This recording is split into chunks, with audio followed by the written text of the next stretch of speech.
이야기는 어둡고 불결한 지하 감옥에서 시작됩니다.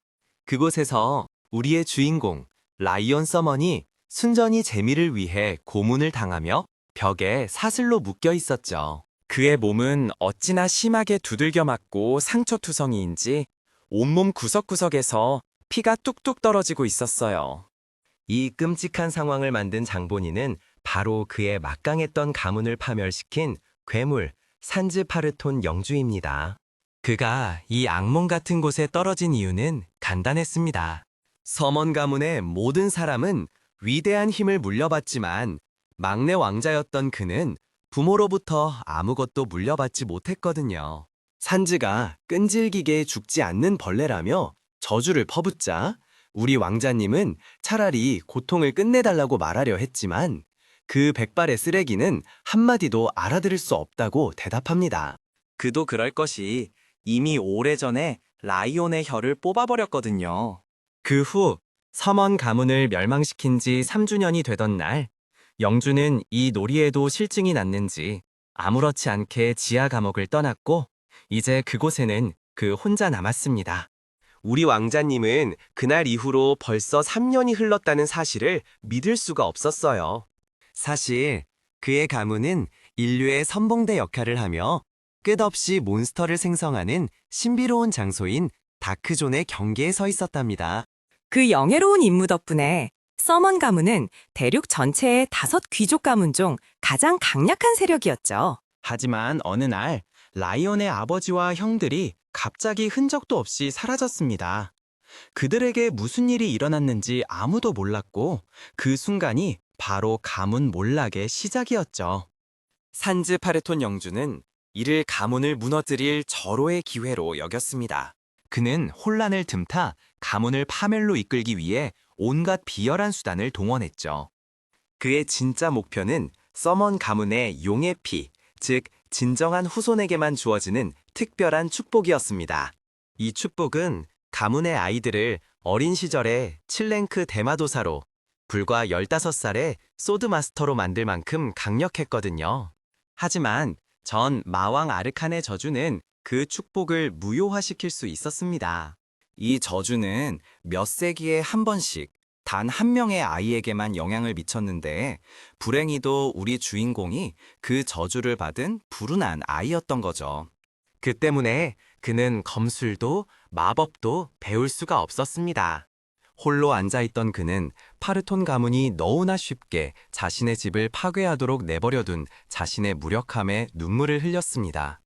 설상가상으로 그 사이코 영주는 그의 인생을 망친 것도 모자라 3년 동안이나 그를 고문하고 실험했죠.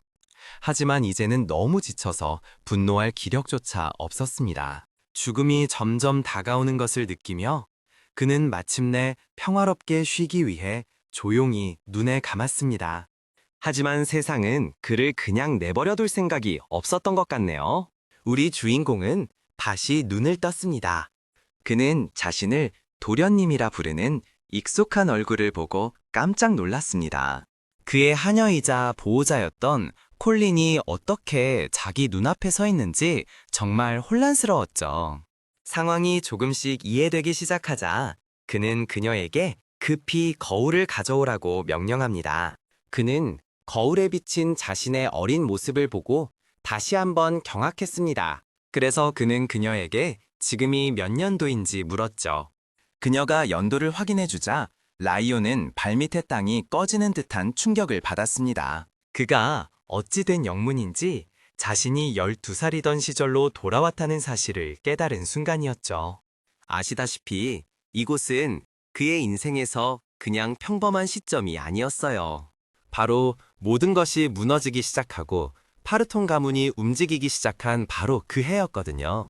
그는 금빛 영주가 마지막에 소원을 들어주겠다고 했던 말을 떠올리자 모든 것이 명확해졌습니다.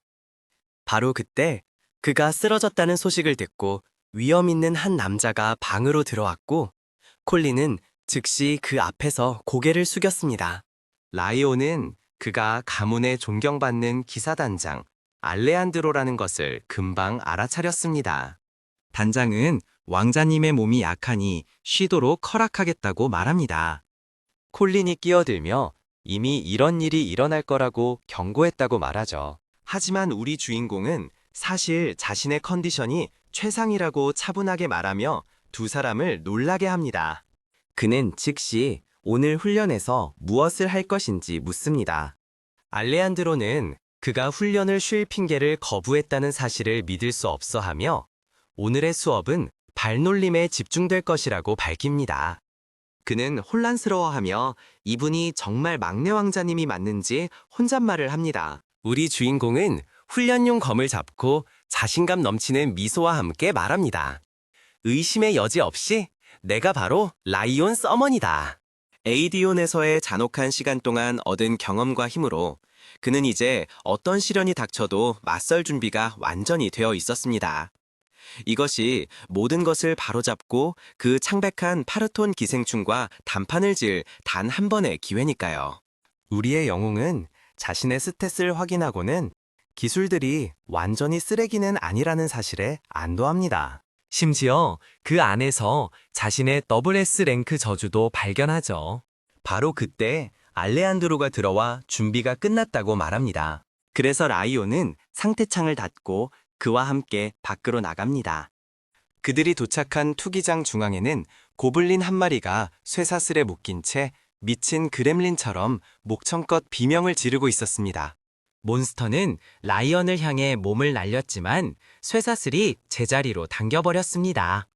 주변의 긴장감이 고조되자 콜린은 기사단장에게 이 미친 짓을 멈춰달라고 애원합니다. 도련님의 상태가 그다지 좋지 않기 때문이었죠. 라이언은 그녀가 자신을 위해 그런다는 것을 알고 있었습니다. 어제까지만 해도 그는 몬스터 근처에 서 있지도 못했으니까요. 그는 이제 집중하며 마침내 모든 것을 이해했고 자신이 무엇을 해야 할지 알았다고 다짐합니다. 시스템은 아르칸의 저주가 다시 발동하고 있다는 경고를 계속해서 띄웁니다. 그 저주는 몬스터를 그에게 악몽 같은 존재로 만드는 바로 그 저주였죠. 상태창을 보면서 그는 마침내 그 저주가 실제로 무엇을 의미하는지 이해하게 됩니다. 그는 심호흡을 하며 마음의 준비를 합니다. 알레한드로는 오늘은 쉬어도 된다고 말하지만 라이온은 아직 멀었다며 앞으로 나아갑니다. 그가 움직이는 순간 고블린이 달려들었고 그 공격에 그는 허를 찔렀습니다.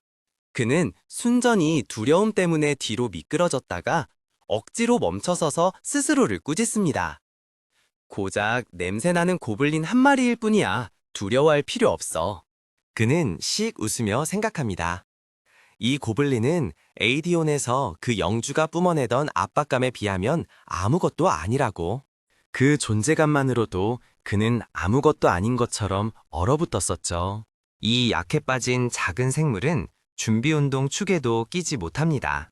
그는 검을 높이 들어 올려 고블린의 머리를 향해 깨끗하고 만족스러운 퍽 소리와 함께 내리쳤습니다. 기사단장과 콜린은 둘 다 입을 벌린 채 얼어붙었습니다. 시스템은 그가 저주를 이겨내고 그 속박을 약화시켰다고 다시 알려줍니다. 그가 손에 쥔 금이 간 검과 바닥에 쓰러져 겁에 질린 고블린을 쳐다보자 다음 메시지가 나타나 더 이상 몬스터에 대한 두려움을 느끼지 않는다고 알려줍니다. 그는 잠시 서서 생각에 잠기다가 알레한드로를 향해 진짜 검을 가져오라고 명령합니다. 기사단장은 망설이는 반면 콜린은 기절할 것 같은 표정입니다. 라이온은 그 노인에게 자신감 넘치는 미소를 지어 보입니다. 그 미소에서 무언가를 느낀 베테랑 기사는 얼굴을 붉히며 어린 도련님께서 마침내 알파메일이 되셨다는 것을 깨닫습니다. 라이온이 다시 쳐다보는 순간 고블린은 마치 자신의 최후가 왔음을 아는 듯 떨기 시작합니다. 라이온은 자비 없이 검을 휘둘러 단 한 번의 깔끔한 일격으로 그 불쌍한 생물의 고통을 끝내줍니다. 알레한드로는 콜린에게 똑똑히 지켜보라고 말합니다. 그들은 지금 서먼 가문의 차기 가주가 탄생하는 순간을 목격하고 있는 것이라고. 싸움이 끝난 후 라이온은 밖으로 나가 찬물로 세수하며 마음을 다잡습니다. 그는 거울에 비친 자신을 보며 상태창과 시스템 덕분에 저주의 일부를 깨뜨릴 수 있었다는 사실에 안도합니다. 그는 세면대에 양손을 내려치며 흥분합니다. 이것은 그에게 성장할 여지가 있고 아직 발현되지 않은 진정한 잠재력이 기다리고 있다는 의미였으니까요. 하지만 그가 얻은 경험치에 만족하지 못하면서 기분은 금세 가라앉습니다. 이대로라면 제대로 레벨업을 하기 위해서는 수백만 마리의 고블린을 해치워야 할 판이었죠. 그는 서먼 가문의 그 끔찍한 날이 닥치기 전에 빨리 강해져야 한다고 다짐합니다. 적어도 그는 저주가 절대적인 것이 아니며 깨뜨릴 수 있다는 것을 확인했습니다. 시스템을 응시하며 그는 어떤 일이 있어도 이 기회를 낭비할 수 없다고 다짐합니다. 설정 모드로 들어가자면 현재 서먼 거론의 상황은 엉망입니다. 그의 아버지와 형제들이 2년 넘게 실종 상태이기 때문이죠. 그가 약해졌음에도 불구하고 여전히 가문 내에서 중요한 위치를 차지하고 있기에 적들은 아직 움직이지 않고 있습니다. 뜬금없이 그는 마침내 레벨을 올릴 방법을 찾았다는 사실에 흥분하며 허공에 주먹을 휘두릅니다. 그는 이제 두 번째 방법을 확인할 시간이라고 결심합니다. 장면은 가면에 쓴 붉은 옷의 아름다운 여인이 가문의 문을 통과하는 모습으로 전환됩니다. 그들은 함께 차를 마시며 대화를 시작합니다. 그녀는 몬스터 사냥에 대해 들었다며 그에게 미소를 짓고는 마법 훈련을 위해 자신을 불렀는지 묻습니다. 이 여성은 세나, 서먼 가문 마법 부문의 수장입니다. 기사단장처럼 그녀는 무시무시한 실력을 가진 7랭크 마법사죠. 가주 자신을 제외하고는 그녀의 능력이나 사생활에 대해 아는 사람은 거의 없습니다. 그녀는 찻잔을 내려놓고 진지한 표정으로 고블린 사냥으로 자만심에 빠지지 말라고 경고합니다. 마법은 완전히 다른 세계라고 말이죠. 그녀는 그에게 마법적 재능이 전혀 없다고 판단했기 때문에 이전에 그를 훈련시킨 적이 없다고 설명합니다. 라이오는 씩 웃습니다. 그는 이미 그 사실을 알고 있었으니까요. 저주 때문에 만화를 감지하는 것은 고사하고 다루는 것조차 불가능했죠. 하지만 어제 모든 것이 바뀌었고 그는 이제 만화를 느낄 수 있다고 자신 있게 받아칩니다. 그리고 그 폭로에 그녀는 눈에 띄게 놀랍니다. 차를 옆으로 치운 세나는 멋진 불꽃용의 형상을 만들어냅니다. 그리고는 그가 정말로 만화를 볼 수 있는지 확인하기 위해 천천히 눈을 떠보라고 허락합니다. 그녀는 자신이 방금 마법으로 허공에 그린 형상을 알아볼 수 있어야 한다고 말합니다. 그녀는 그가 한순간의 망설임도 없이 즉시 정답을 맞히자 완전히 할 말을 잃습니다. 단 하룻밤 사이에 그가 어떻게 갑자기 마법을 감지하는 능력을 깨웠는지 도무지 이해가 되지 않았습니다. 그가 그녀의 그림을 볼 수 있다는 사실은 그의 만화에 대한 이해도가 어째서인지 그녀 자신과 동등하거나 심지어 그 이상이라는 것을 의미했습니다. 그녀는 어린 소년이 어떻게 그토록 믿을 수 없을 만큼 빠르게 발전했는지 걱정하며 서성거리기 시작합니다. 그때 라이오는 그녀에게 자신의 마법을 보는 능력이 사실상 쓸모없다고 밝힙니다. 그는 만화를 뚜렷하게 볼 수는 있지만 서먼 가문의 마법 개발 기술을 사용할 수는 없습니다. 그래서 그는 그녀가 그 벽을 넘을 수 있도록 도와주길 원합니다. 그녀는 그가 몸 안에 마법을 저장할 수도 없는데 자신의 도움을 원한다는 사실에 놀랍니다.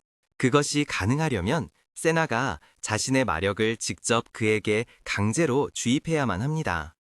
그녀는 그 과정에서 언제든지 그를 죽일 수 있다고 경고하지만 우리 왕자님은 어차피 지금도 너무 약해서 한 방에 죽일 수 있으니 별일 아니라고 말합니다. 하지만 진짜 이유는 그녀가 자신의 전 생명을 걸고 신뢰하는 유일한 사람이기 때문입니다. 이전 시간선에서 세나는 마지막 순간까지 그의 곁에 머물렀고 마력이 모두 소진된 후에도 자신의 몸으로 그를 보호해 주었습니다. 그는 다시 한번 그녀의 도움을 요청하며 자신의 목숨을 맡길 사람은 그녀 외에는 정말 아무도 없다고 말합니다.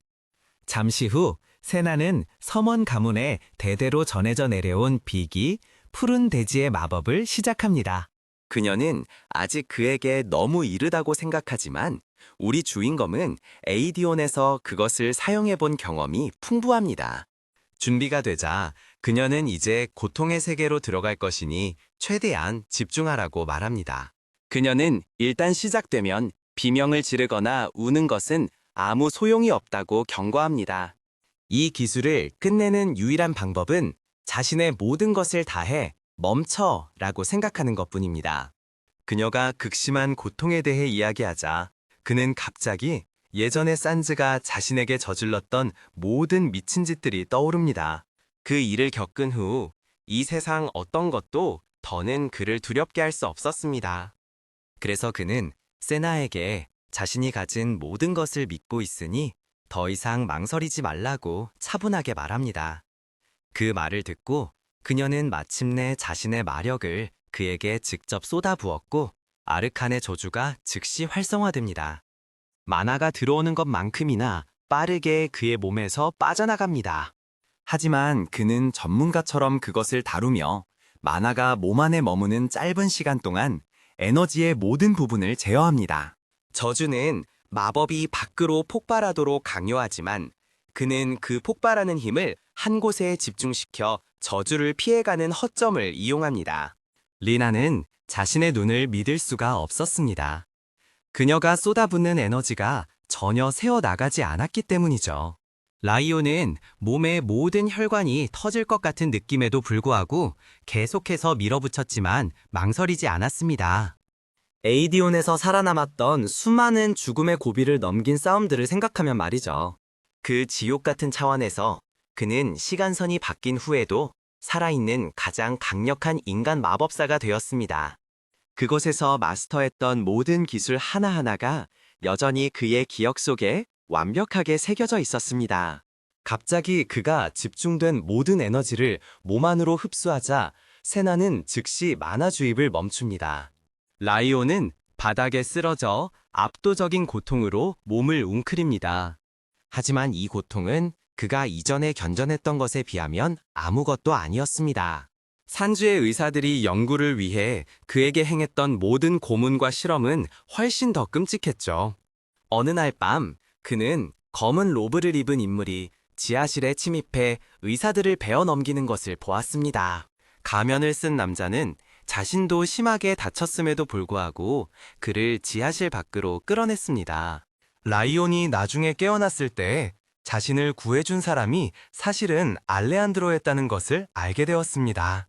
단장은 하얀 가운을 입은 괴물들이 그 모든 손상을 입히기 전에 더 일찍 구하지 못해 미안하다고 사과했습니다.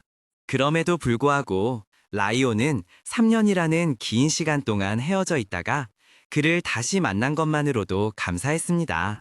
불행히도 그들의 재회는 파르톤 가문의 경비병들이 나타나 침입자의 등에 화살비를 퍼부으면서 짧게 끝나고 말았습니다. 그 비극적인 악몽을 다시 겪으며 라이온은 현재로 돌아와 눈물을 흘리며 잠에서 깹니다. 마법 실험이 성공했다는 사실에 안도하면서도 악몽이 그 순간을 망쳐버렸다는 사실에 짜증이 났습니다. 그는 마음을 다잡고 새로 얻은 힘을 사용하여 그런 결말이 다시는 반복되지 않도록 하겠다고 결심합니다. 비록 지금은 훨씬 강해졌지만 그는 자신의 성장을 숨겨야 한다는 것을 알고 있습니다. 그래야 파르톤 가문이 너무 빨리 알아채지 못할 테니까요. 그들이 방해할 수 없도록 그는 조용히 새로운 계획을 세웁니다. 그리고 그 계획의 첫 단계는 파르톤 가문이 서먼 가문을 파괴할 기회를 얻기 훨씬 전에 가문의 적들을 예정보다 앞서 무너뜨리는 것입니다. 얼마 후 라이온은 머리를 긁적이며 마력 수련 절차에 실패했다고 발표합니다. 세나와 알레한드로는 그가 무슨 말을 하는지 전혀 이해하지 못한 채 얼어붙었습니다. 짧은 침묵 끝에 그는 그들이 자신을 위해 해준 모든 것에도 불구하고 모든 진실을 말할 수는 없다고 결심합니다. 평소에는 그들에게 아무것도 숨기지 않았지만 자신의 상황을 설명하는 것이 오히려 상황을 악화시킬 것이라고 판단했죠. 손을 풀며 그는 최선을 다했지만 지금은 만화의 아주 작은 조각조차 느낄 수 없다고 말합니다. 그는 세나에게 원하는 만큼 몇 번이든 확인해도 좋다고 말합니다. 그녀는 제안을 받아들이고 망설임 없이 앞으로 나아갑니다. 마법사는 마력 탐지 주문을 활성화하고 그의 손을 잡자 만화가 그녀의 손에서 흘러나옵니다. 그녀는 충격에 빠져 그런 결과는 불가능하다고 말합니다. 그가 차분한 미소를 지으며 그녀의 손을 떼어내는 동안 그녀는 그의 몸 어디에도 만화의 흔적이 남아있지 않다는 것을 확인합니다. 그녀의 목소리는 떨렸고 전날 분명히 그의 몸을 통해 만화가 흐르는 것을 느꼈다고 말합니다. 우울하고 좌절한 세나는 눈을 닫고 자리를 떠나고 문이 닫히자 라이온은 그녀를 부릅니다. 알레한드로는 그를 돌아보며 아직 야간 훈련에 집중해야 한다고 상기시킵니다. 우리의 영웅은 긴장된 미소를 지으며 그것도 할 수 없다고 주장합니다. 그는 지난 훈련 세션 이후 제대로 먹지도 못했다는 어설픈 변명을 대는데 이는 콜린도 확인할 수 있는 사실이었어요. 그 한마디에 기사단장의 얼굴에서 핏기가 사라지고 그 역시 조용한 우울감에 빠져듭니다. 약 2달 후 콜린은 라이온의 방으로 뛰어들어와 오늘도 나오지 않으셨다며 눈물을 흘립니다. 아버지와 오빠들이 사라진 지금 가문의 안주인이 모든 의무를 짊어지고 가문을 꾸려나가고 있습니다. 하지만 그녀조차도 서서히 한계에 다다르고 있었습니다. 콜린이 주방으로 돌아가자 다른 하인들은 왕자님이 또 나오기를 거부했는지 묻습니다. 집사는 한숨을 쉬며 어린 도련님께서 그 고블린을 처치한 지 벌써 3달이 지났다고 말합니다. 이제는 알레한드로에게 대답조차 하지 않는다고요. 그러자 다른 하녀가 중얼거립니다. 사람들은 너무 빨리 변하려고 할 때 자신을 잃어버리곤 하며 그에게 희망을 거는 것은 소용없다고 말이죠. 콜린은 그녀에게 버럭 화를 내며 어린 도련님은 그날 최선을 다했다고 변호하려 합니다. 하지만 그녀의 기세는 꺾이고 맙니다. 그들이 아무렇지 않게 그의 옛 별명인 서먼 가문의 불운이라고 부르는 순간이었죠. 도시 밖에서는 사람들이 한술 더 떠서 그를 서먼 가문의 쓸모없는 쓰레기라고 부르기 시작했습니다.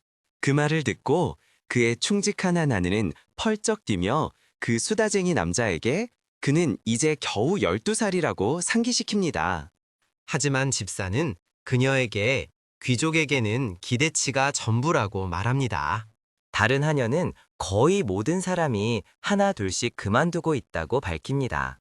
집사는 자신도 곧 일을 그만둘 계획이라고 인정합니다. 그리고 그는 콜린에게 어떤 선택을 할 것인지 묻지만 그녀는 침묵을 지킵니다. 장면은 라이온으로 전환되는데 그는 차분하게 미디엄 레어 스테이크를 즐기고 있습니다. 그는 식사의 질이 떨어지고 있다는 것을 알아차리고 이는 모든 것이 곧 파국으로 치달을 것이라는 신호임을 직감합니다. 당황하는 대신 그는 악마처럼 미소 지으며 일이 정확히 자신이 원하는 대로 흘러가고 있다고 생각합니다. 그는 과거의 자신이었다면 필사적으로 모든 것을 바로잡으려다 결국 시들어버렸을 것이라고 생각합니다. 새로운 그는 다릅니다. 그는 몸을 낮추고 모든 적에게 자신이 약하고 무방비하다고 믿게 할 계획입니다. 그런 다음 빈틈이 보이면 자비 없이 공격하여 모두를 파괴할 것입니다. 그는 서먼 가문의 몰락이 가주가 실종되고 수색대가 돌아오지 않은 순간부터 시작되었다는 것을 회상합니다. 그의 형들도 비슷한 상황에서 사라졌고 그들의 자금은 서서히 고갈되었습니다. 한때 활기가 넘쳤던 훈련장에는 이제 몇 안 되는 약한 기사들만 남아 있습니다. 한때 그들과 관계를 맺기를 희망했던 강한 가문들도 조용히 그들을 버렸습니다. 하지만 라이온은 이 상황에 별로 개의치 않습니다. 평화와 고요함 덕분에 자신의 비밀스러운 삶을 편안하게 살 수 있었으니까요. 그럼에도 불구하고 그는 여전히 가문이 쇠퇴하는 속도가 너무 느리다고 불만스러워하며 이를 좀 더 진척시키고 싶어 합니다. 바로 그때 콜린이 방으로 뛰어들어와 훈련 시간이라며 기사단장님이 기다리고 계신다고 외칩니다. 그의 기분은 즉시 바닥으로 떨어지고 그는 그녀에게 오늘도 쉬고 싶다고 말합니다. 콜린은 그것을 받아들이지 않고 그의 이불을 확 걷어버립니다. 그녀는 흔들리지 않는 결의를 다지며 그에게 천천히 다가갑니다. 그리고는 심각한 표정으로 그를 신부처럼 안아올리고는 자신은 절대 이 가문을 버리지 않을 것이라고 선언하며 방 밖으로 나갑니다. 한편 우리의 영웅은 그저 공짜로 태워주는 것을 즐기고 있을 뿐입니다. 잠시 후 훈련장에서 알레한드로는 그가 검을 너무 형편없이 휘두른다며 꾸짖습니다. 그는 검을 휘두르는 것은 간단한 일이라며 귀에 못이 박히도록 잔소리를 합니다. 라이온은 그저 한숨을 쉬며 그 늙은이가 아직도 자신을 포기하지 않았다고 생각합니다. 그는 심지어 자신의 진짜 체격을 숨기기 위해 신체 변형 기술까지 사용하지만 그 기술은 아직 약합니다. 바로 그때 시스템이 그의 체력이 증가했다고 알려주고 그의 눈이 휘둥그레집니다. 그는 즉시 화장실 핑계를 대고 달려나가고 뒤에는 혼란스러운 기사단장만 남습니다. 거울에 비친 자신의 모습을 보며 그는 너무 빨리 움직이면 기술이 깨진다는 것을 확인합니다.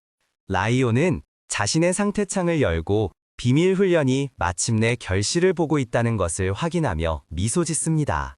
그는 곧 레벨 20에 도달할 것이며 그 스탯을 사용하여 굴라그에서 그랬던 것처럼 다른 클래스를 키우면서 고스트 클래스를 잠금 해제할 계획입니다.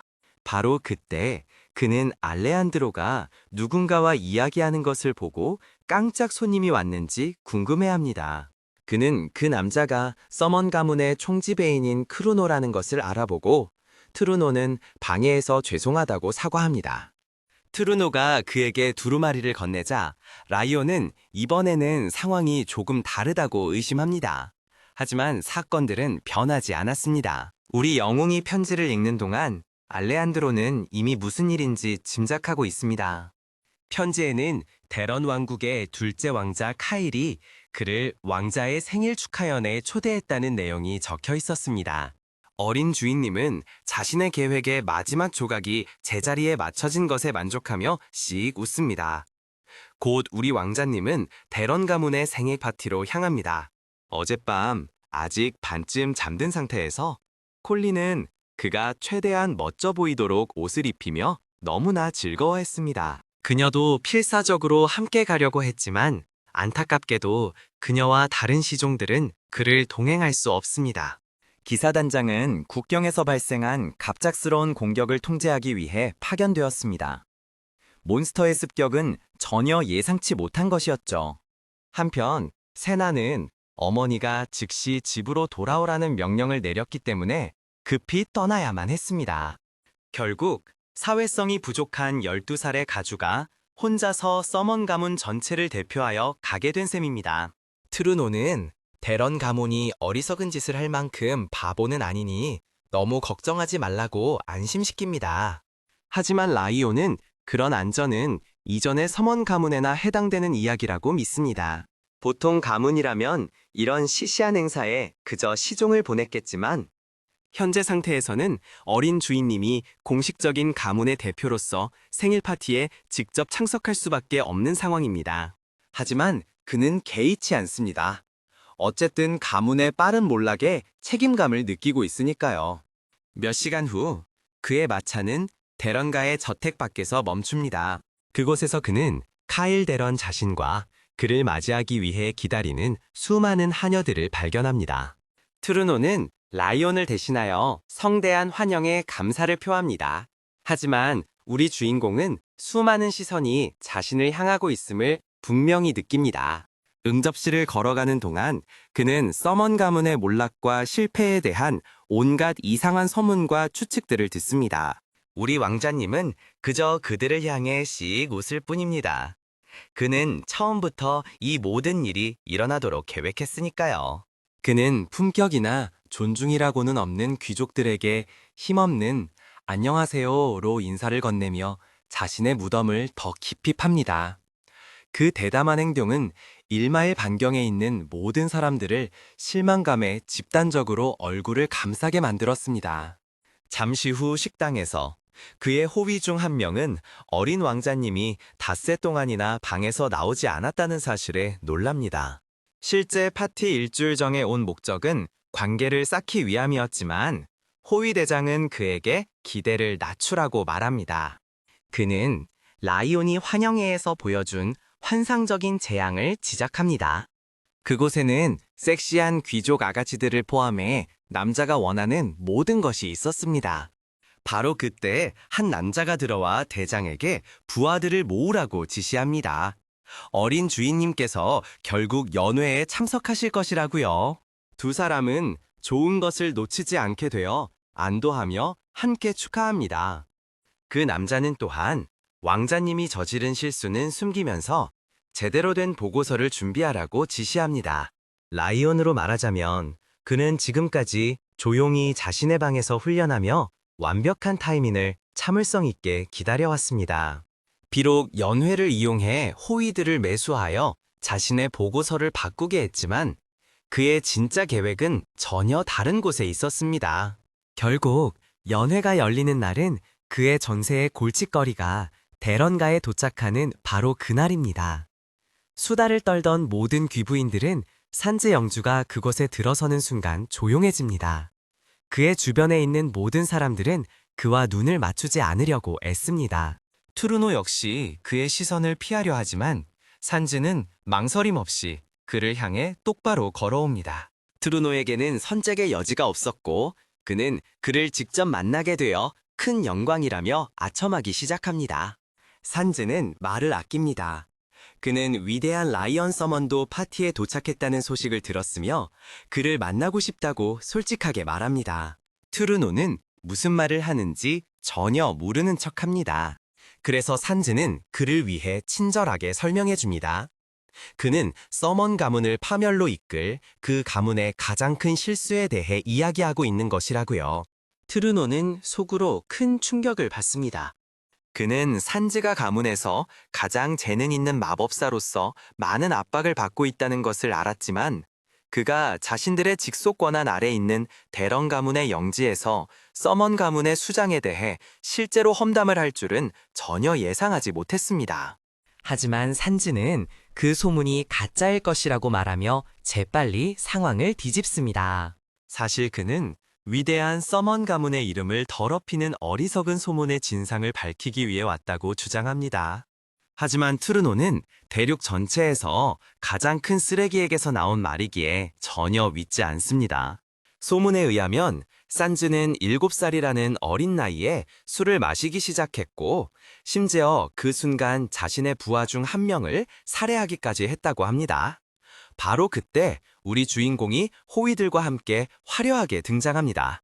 산즈는 환호성을 지르는 반면 트로노는 왜 하필 최악의 타이밍에 어린 도련님이 나타났는지 의아해하며 발작을 일으킬 뻔합니다.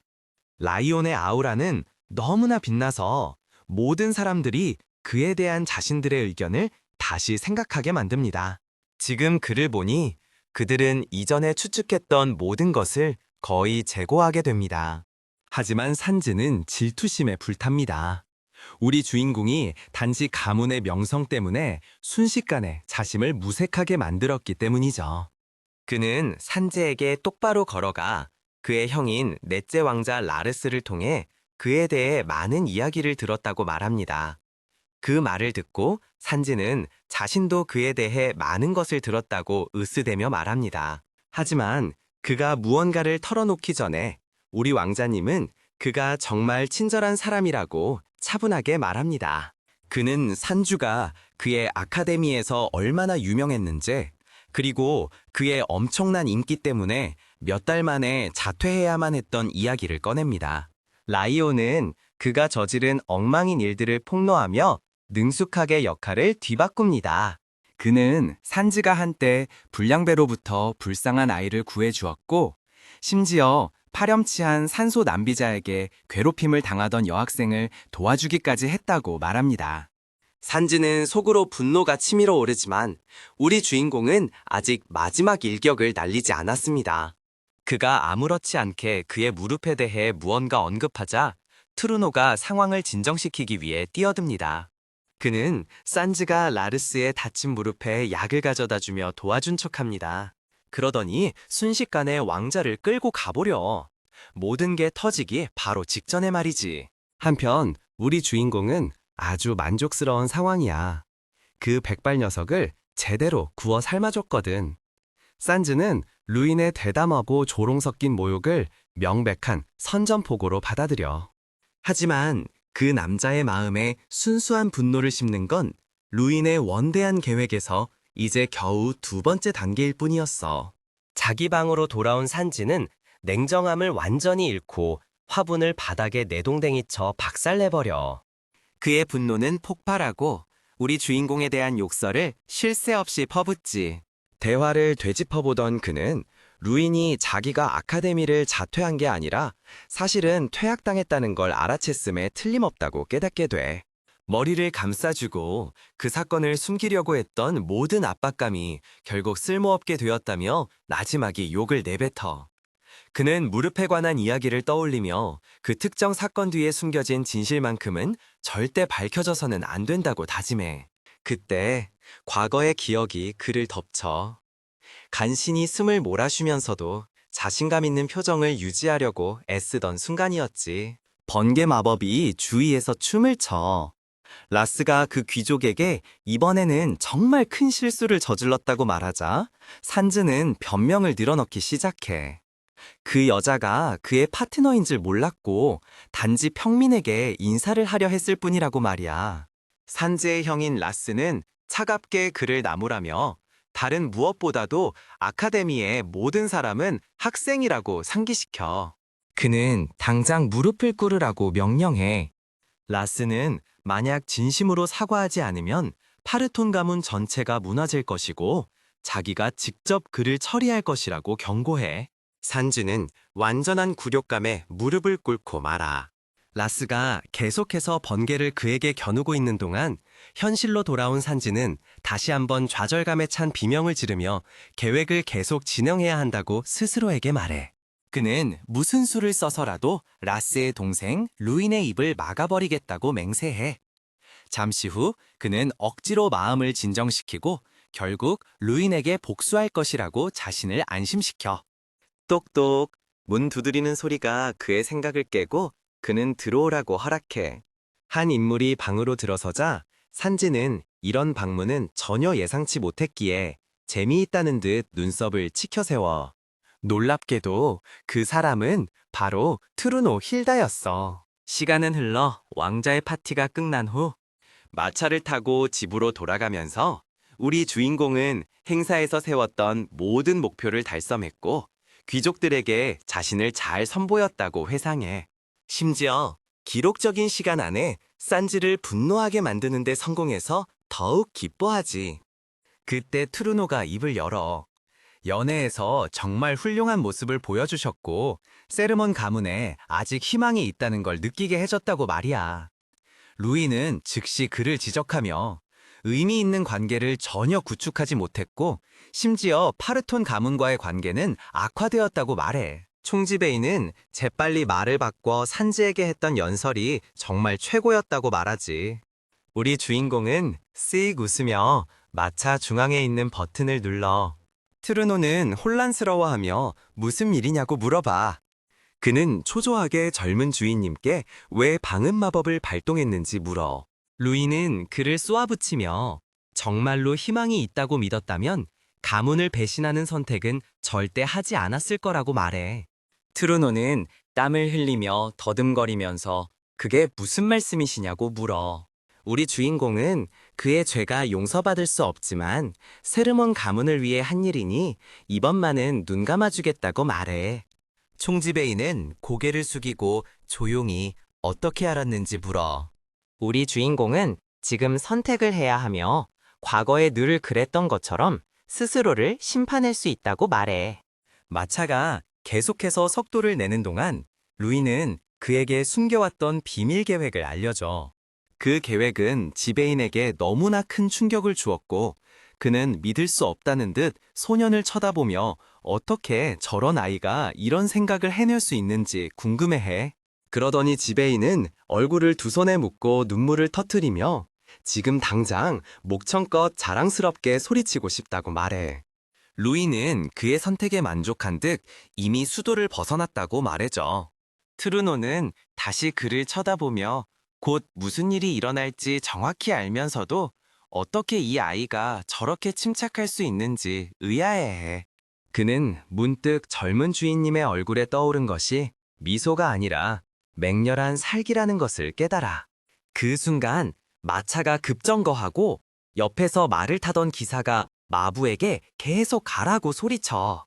그는 마부가 죽어 쓰러져 있는 것을 발견하고 얼굴로 날아오는 화살을 간신히 피해. 기사 중 한 명이 매복이라고 소리치며 모두에게 마차를 보호하라고 명령해. 그는 공격자들이 동마법 화살을 쏘고 있다고 경고하고 마법사들은 즉시 보호막을 펼쳐.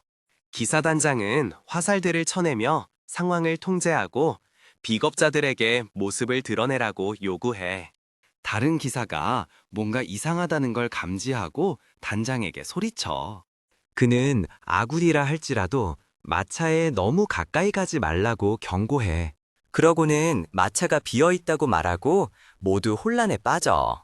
루이는 누군가에게 납치되었고 지금 그 남자는 루인을 말에 태워 어딘가로 데려가고 있어. 한편 우리 주인공은 시간이 얼마나 흘렀는지 생각하고 있어. 그는 전생을 기억해. 납치되었을 때 그의 가족은 그를 찾기 위해 시간과 돈을 쏟아부었고 그것이 바로 세르몬 가문 몰락의 원인이었지. 하지만 이제 미래를 아는 루이는 그것을 바꿀 자신감이 있어. 이것이 바로 다시 살아난 후 우리 주인공이 가족을 구하기 위해 아무런 노력도 보이지 않은 이유야. 그렇게 함으로써 그는 다른 귀족 가문들이 자신을 노릴 것이라는 걸 알았고, 그래서 그들에게 자신이 완전한 패배자라고 생각하게 만드는 것이 그의 계획이었어. 하지만 다른 가문들과 달리 파르톤 가문은 강한 자들만 죽이는 게 아니었기에 그는 그들이 결국 자신을 죽이려 할 것이라고 확신했지. 다행히도 파르톤 가문의 아들인 산즈 파르톤이 그의 덫에 걸려들었고, 이는 그가 수도로 돌아가는 여정 중에 분명 어떤 행동을 취할 것이라는 의미였어. 그래서 우리 주인공은 사실 파르톤 가문이 자신을 납치하도록 보낸 트루노와 함께 계획을 준비해 두었던 거야. 트루노의 등 뒤에 누워 있으면서 루이는 그에게 계획대로 행동하라고 명령하고 그 후에는 반드시 용서해 주겠다고 말해. 이와 함께 우리 주인공은 레벨을 올리는 데 힘쓰고 있었고 지금은 레벨 20에 도달했어. 얼마 후 트루노는 목적지에 도착해서 의식을 잃은 척하는 우리 주인공을 산즈 파르톤에게 넘겨주려고 해. 사실 트루노는 세르몬 가문의 총지배인으로 젊은 주인을 파르톤 가문에 팔아넘기는 거래를 했던 거야. 비록 루인에게 들키긴 했지만 산즈는 여전히 그가 자기 편이라고 생각하고 있어. 이게 바로 계획이었으니까. 그들의 합의에 따라 산즈는 트루노가 요청한 정보를 넘겨주면서 그것이 아산 가문의 정보망에서 얻은 것이라며 신뢰성을 보장해. 여전히 의심하는 트루노를 보며 산즈는 자신들도 드레아 대륙의 귀족 가문이지만 정보 판매가 주 사업이라고 주장해. 그는 트루노에게 문서를 건네며 여기에는 세르몬 가문 직계 후손들의 임무에 대한 모든 목격자 정보가 담겨 있다고 말해. 이 말을 듣고 루이는 마침내 트루노가 자신을 판 이유를 깨달아. 자신이 가문과 지위를 위해 아무것도 할 수 없는 패배사이기 때문이었지. 하지만 그의 형들은 잃어버린 것을 되찾을 능력이 충분하기에 트루노는 그들을 찾고 싶었던 거야. 비록 트루노는 아산 가문이 이 정보를 가지고 있다는 걸 알았지만 직접 얻는 것은 불가능했기에 파르톤 가문을 이용한 거지. 떠나면서 트루노는 산즈에게 다른 약속, 즉 젊은 주인을 세르몬 가문으로 안전하게 돌려보내달라는 약속도 지켜달라고 간청해. 트루노가 떠나자 산즈와 그의 하인들이 우리 주인공에게 다가가고 한 하인이 그를 죽일지 물어봐. 하지만 산지파르토는 그럴 필요가 없다고 말해. 이제 세간의 눈에는 루인이 진짜 범인이 되었으니 그의 가문이 곧 그를 버릴 것이기 때문이야. 주요 계획을 실행하기 위해 산스는 돌아가야 해. 장면이 전환되고 우리 주인공은 깨어나 자신이 쇠사슬에 묶여 있는 것을 발견해. 산즈 파르톤이 우리 주인공 앞에 서서 세레몬 가문의 아들로서 처한 그의 비참한 신세를 조롱하고 있어. 비록 모든 것을 알고 있지만 루이는 순진한 척하며 산즈에게 여기 온 이유를 물어봐. 산즈가 자신이 그를 납치했다고 말하자 우리 주인공은 다음에 일어날 일에 대해 그를 위협해. 산즈는 루인이 패배자라고 생각하기 때문에 그 말을 비웃어 넘겨. 그러고는 루인의 얼굴을 걷어차며 그의 아버지와 형들은 지금쯤 죽었을 거라고 말해. 게다가 산즈는 트르노가 그 형들을 납치한 목격자 정보를 얻기 위해 그를 파르톤 가문에 팔았다고 조롱해. 그래서 그들을 찾을 수는 있겠지만 루인 자신은 아무도 구하려 하지 않았지. 왜냐하면 그는 한심한 패배자니까. 더 나아가 그는 우리 주인공에게 도전하며 그들의 가문 간의 전쟁은 이제 시작일 뿐이고 이번 납치는 그저 시작에 불과하다고 말해. 이 순간 루이는 그를 노려보며 마법진의 힘을 발동시키고 산즈는 너무 놀라 말을 잇지 못해. 여전히 쇠사슬에 묶인 채로 루이는 이 삶으로 돌아온 이후로 바로 오늘을 기다려왔다고 선언해. 비록 루인의 마법 때문에 녹색빛이 그 지역을 가득 채웠지만 아무 일도 일어나지 않아. 그래서 산즈는 다시 우리 주인공을 조롱해. 이번에 우리 주인공은 그에게 사일런스 마법진을 사용하고 그 결과 산지는 전혀 말을 할 수 없게 돼. 어떤 주문도 외울 수 없게 되자 그의 마법 또한 실패해. 충격과 공포에 질린 그는 주문 영창이 필요 없는 파이어볼트 마법으로 우리 주인공을 공격해. 루이는 그가 죽는 것을 원치 않는 가문의 수장 명령에 따라 납치된 상태였어. 그래서 산즈는 이 서클 마법을 사용하고 있는데 사실 우리 주인공이 예상했던 바이기도 해. 하지만 산즈는 여기서 실수를 저지르고 있어. 한편 산즈는 우리 주인공의 다리를 노릴 생각을 해. 왜냐하면 이 경우 그의 아버지는 아무 말도 하지 않을 테니까. 산즈를 잠시 분석한 후 루이는 만화 간섭을 발동시켜. 이는 산지의 모든 공격이 낭비될 것이라는 의미야. 이것을 본 산지는 단검을 꺼내 우리 주인공을 공격하려는 순간 루이는 쇠사슬을 끊고 자유로워져. 그에게는 어려운 일이 아니었지. 앞으로 나아가 우리 주인공은 마비 마법을 사용해 산지를 의식불명 상태로 만들어. 얼마 후 산지가 깨어나 보니 이제는 자신이 쇠사슬에 묶여 있고 루이는 손에 단검을 든 채 그의 앞에 앉아 있어. 그 쇠사슬에서 벗어나려고 애쓰면서 산지는 그것들이 마법이 없는 평범한 쇠사슬이라고 생각하고 쉽게 부수려 하지만 시도하는 순간 그의 몸에 고압 전류가 흘러 극심한 고통을 유발해. 산지에게 다가가며 루이는 그의 몸에 마법진을 그렸다고 밝혀. 이것은 사실 살과 피에 직접 마법진을 그려 피로 마법진을 활성화하는 금지된 기술이야. 전생에 유리 주인공에게도 똑같은 짓을 했었지. 먼저 잠들지 못하도록 각성 마법을 사용한 다음 몸에 흉터를 새기며 견딜 수 없는 고통을 겪게 했어. 여전히 루인이 어떻게 이 기술을 아는지 혼란스러워하며 산즈는 자기가 알기로 루이는 만화를 사용할 수 없다고 말해. 한편 우리 주인공은 부활 후 모든 것을 수련해왔고 전생의 경험 덕분에 석 달 전 만화 알약을 얻은 후 큰 도움을 받았어. 루이는 할 수 있는 모든 기술을 연습했지.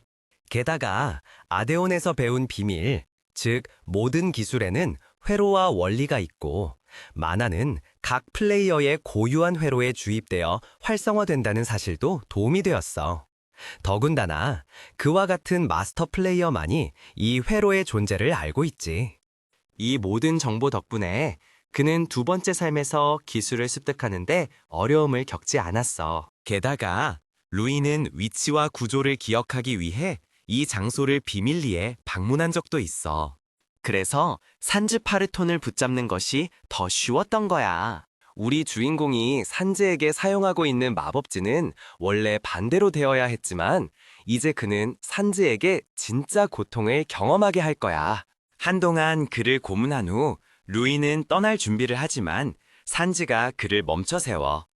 우리 주인공은 일주일 후에 도착할 산지의 가족이 오기 전에 도망칠 수 있다고 말해. 산지는 그가 어떻게 이걸 아는지 충격을 받아.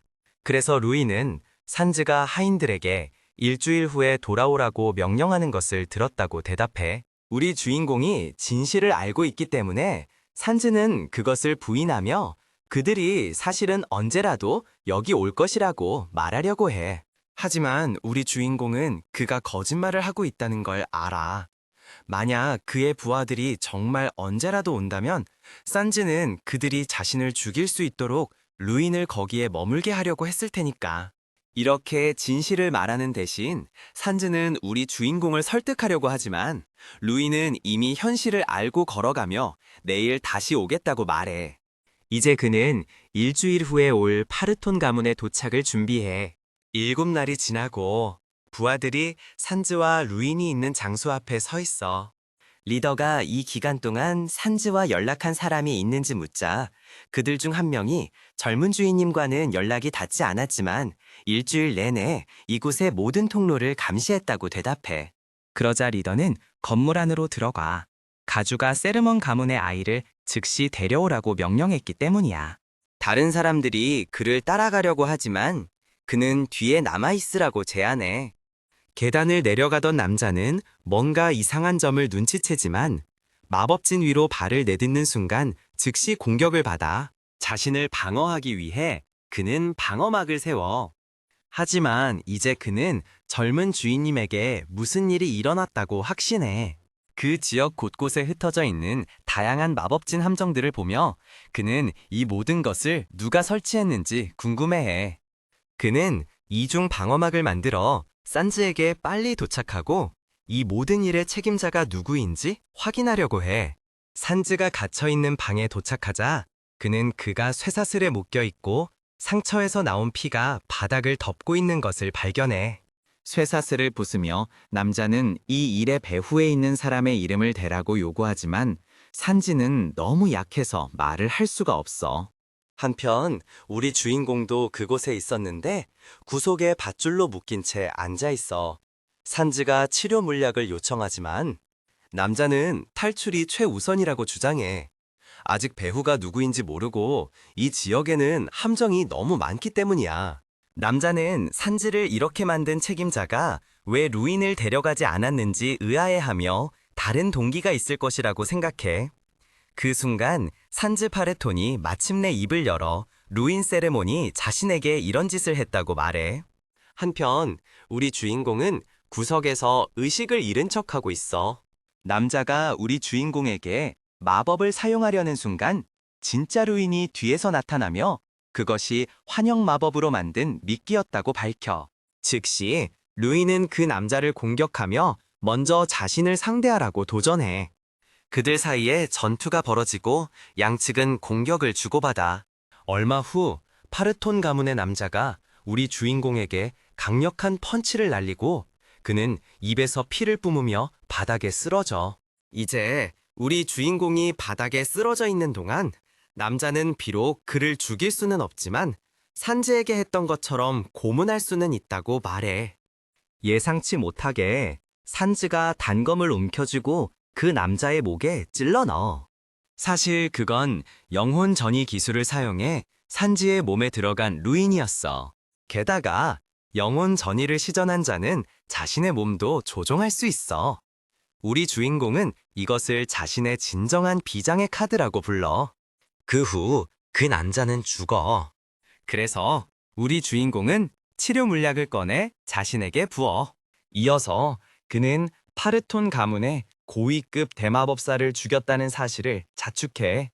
그때 시스템이 퀘스트를 완료하여 레벨이 15로 올랐다고 우리 주인공에게 알려줘. 그는 여전히 어떻게 레벨이 올랐는지 이해하려고 애쓰고 있지만 지금 루이는 먼저 다른 것을 처리해야 한다는 것을 알고 있어. 다음으로 그는 대마법사의 시체를 별도의 방으로 끌고 가 나무 침대 위에 눕히는데 분명히 그것으로 무언가를 할 계획이야. 회로는 사람의 영혼에 연결되어 있기 때문에 그는 산지의 몸 안에 있으면서도 여전히 자신의 만화를 사용할 수 있어. 그래서 만화를 제거함으로써 우리 주인공은 암살자의 히든 직업 요구 조건을 맞추기 위해 자신의 레벨을 낮추고 있어. 그림자 루인은 마침내 이 계획에 성공하지만 남은 레벨로 2번의 시도 기회가 더 있어. 이 2번의 기회 중 우리 주인공은 2번째 시도에서도 성공해. 비록 계획은 원래 여기까지였지만 말이야. 대마법사를 물리친 후 루인은 고스트로 알려진 히든 직업을 얻기 위해 3번째 승급을 추구하기로 결정해. 이것은 아데온을 최강으로 만들어준 상위 직업이고 우리 주인공은 자신도 그것을 얻을 수 있다고 확신해. 하지만 이 직업의 요구 조건은 영혼의 크기인데 루이는 그 위험을 감수할 의향이 있어. 시간을 낭비하지 않고 그는 3번째 승급을 시작해. 많은 고군분투와 자신의 영혼을 바친 끝에 그는 마침내 성공해. 그리고 시스템이 그의 3번째 승급을 막 알려주려는 순간 우리 주인공은 극도로 불안해. 다행히 그는 여기서도 성공을 거두고 팬텀 레벨의 고스트 직업 보유자가 돼. 팬텀 레벨 직업은 우리 주인공이 전에 본 적이 없는 것이지만 그는 그것이 일반적인 고스트 직업과 비슷할 것이라고 추측해. 이제 루이는 이 계획에 성공했으니 다시 원래 목표에 집중해. 대마법사를 죽이는 것 또한 이 계획의 일부였는데 고스트 직업을 얻는 동안 그 결과로 자신의 힘이 증가할 것이기 때문이었어.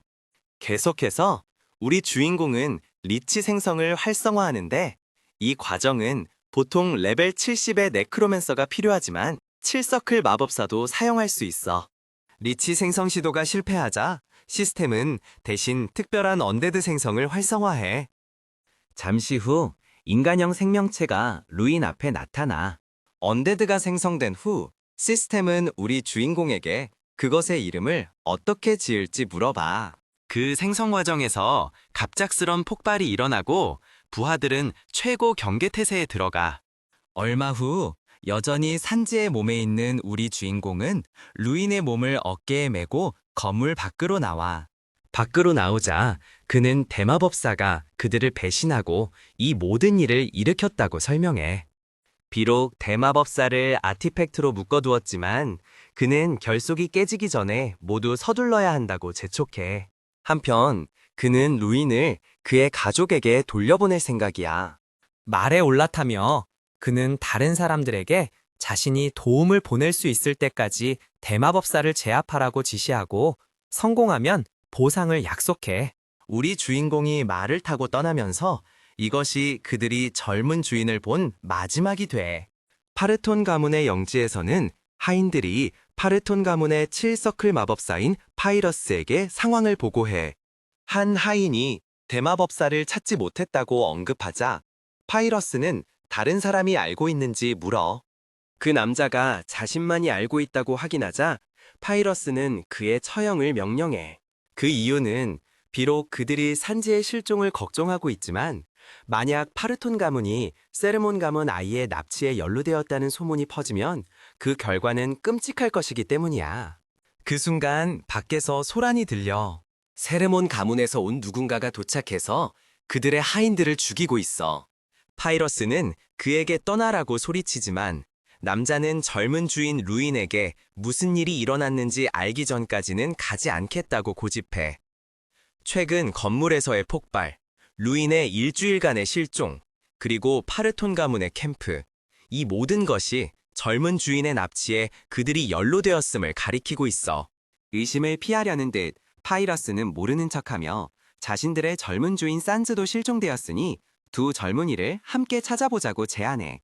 방문객은 그를 믿기를 거부하고 조용히 하라는 말을 들어. 그곳에 있는 트루노는 상황이 조용히 유지되기를 조용히 기도해. 앞쪽에 서 있던 시에나라는 여성이 침묵을 명령하며 그를 배신자라고 부르지만 루인이 그를 변호했기 때문에 목숨을 부지하게 돼. 이 시점에서 트루노는 루인이 오직 세레몬 가문만이 찾을 수 있는 흔적을 남기기로 했다고 언급해. 이 말을 듣고 시에나는 수색을 시작하고 얼마간의 확인 끝에 마침내 단서를 발견해. 바로 나는 납치범이니 나를 벌해주시오라는 쪽지와 함께 나무에 매달린 산즈 파르톤의 시신이었지. 하지만 시에나는 편지를 발견하고 읽기 시작해. 이 편지에서 루이는 원래 계획이 산지의 몽에 남아 파르톤 가문을 내부에서부터 파괴하는 것이었지만 발각될 위험이 너무 컸다고 설명해. 더욱이 만약 그가 루인으로 돌아간다면 가문들 사이에 전쟁이 발발할 것이고 세르몬 가문은 그럴 준비가 되어 있지 않았어. 그래서 그는 당분간 사라지기로 선택한 거야. 시에나는 편지를 태우고 트르노에게 집으로 돌아가라고 말해. 한편 루인이라는 이름의 소년이 한 마을을 달리고 있을 때 한 남자가 그를 길드로 부르며 리더가 찾고 있다고 말해. 그 소년은 사실 우리 주인공이야. 나중에 시에나님은 루인이 사실 드레아의 용이라는 것을 알게 돼. 석 달 후 페인스트 왕국의 수도 페이튼에서는 파르톤 가문과 세르몬 가문 사이의 대립에 대한 소문이 퍼져. 갈등의 원인은 파르톤 가문의 배신자가 세르몬 가문의 핏줄을 납치한 것이었어. 나중에 세르몬 가문은 파르톤 가문의 보상을 받아들여야만 했지. 그래도 그들은 범인이나 납치된 아들을 찾지 못했고 모든 사람들이 세르몬 가문의 주장을 의심하게 만들었어. 그들은 한때 전설적인 가문이었지만 이제는 완전히 몰락해버렸어. 마르퉁 암살 길드의 페이튼 지부장인 사파이어는 상황을 관찰하며 앉아있어. 그녀는 세르몬 가문이 남은 핏줄을 참는 것보다 보상금이 더 필요해 보였다고 지적해. 던즈가 총지배인 트르노의 처형에 대해 이야기하자 사파이어는 맥주를 들이켜며 그가 배신자와 협력했기 때문에 알레한드로가 즉시 참수형을 집행했다고 설명해. 사파이어는 약간 불안함을 느껴. 알레한드로는 드레아 대륙에서 보기 드문 소드마스터인데 그런 그가 직접 처형을 집행한다니 말이야. 루인이 들어와 던즈 삼촌에게 인사하고 사파이어의 사무실로 다가가. 그녀는 그를 길드원으로 공식 등록하기 위한 추천서를 건네주지만 아직 시험이 하나 남아있어.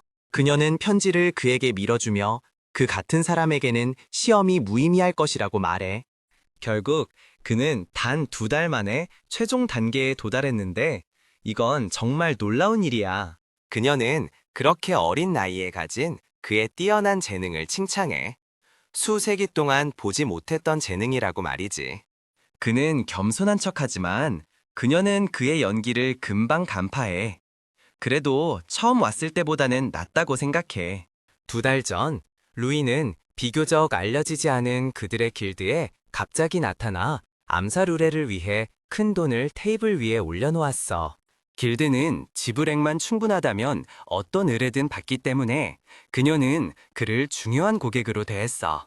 금액을 본 그녀는 그게 단지 돈 빼문만은 아니었다고 주장해. 그녀는 거지로 변장했지만 엄청난 재산을 가진 그와 같은 고객을 다시는 만나지 못할 것이라는 직감이 있었어. 루이는 암살의 대상이 바로 자기 자신이라고 요청했어. 호기심은 유일하게 제정신인 반응이었지. 편지를 받은 후 그는 혼자 읽고 싶다며 떠나. 한편 칼이라는 복면을 쓴 남자가 도착해서 그녀가 단지 직감 때문에 루인을 길드에 받아들였는지 물어봐. 사파이어는 루인이 보통 5년에서 10년이 걸리는 모든 훈련을 한 달 만에 끝냈다고 설명해. 그녀는 그에게 루인의 배경을 조사할 수 있었는지 물어.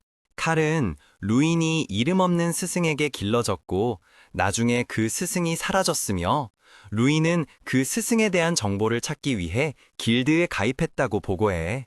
루인의 이례적인 요청 때문에 그는 길드에 입단하기 전에 철저한 검증을 받았어. 칼은 또한 루인이 스승과 함께 살았다고 추정되는 장소를 방문했고 그곳이 장기간 거주한 실제 흔적을 보였다고 확인했어.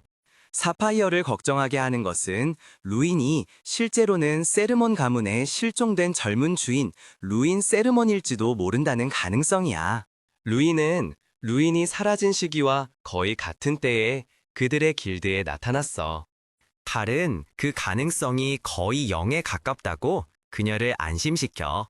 루이는 만화도 없고 검술 재능도 없으며 체력도 끔찍하기로 유명했기 때문에 두 사람이 동일 인물일 가능성은 거의 불가능했어. 그는 계속 보고하려 하지만 사파이어가 그를 막아. 그는 영원히 탐정처럼 행동할 수는 없어. 대신 그녀는 그에게 루인의 신비로운 스승에 대한 정보를 찾아보라는 임무를 부여해.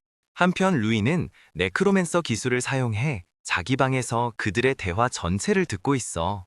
그는 사파이어가 날카로운 직감을 가지고 있다는 것을 깨달아. 그는 자신의 상태창을 열고 직업 변경 중에 소모되었던 레벨이 돌아온 것을 확인해. 육체 지배에 만화를 투자한 것은 분명 가치가 있었어.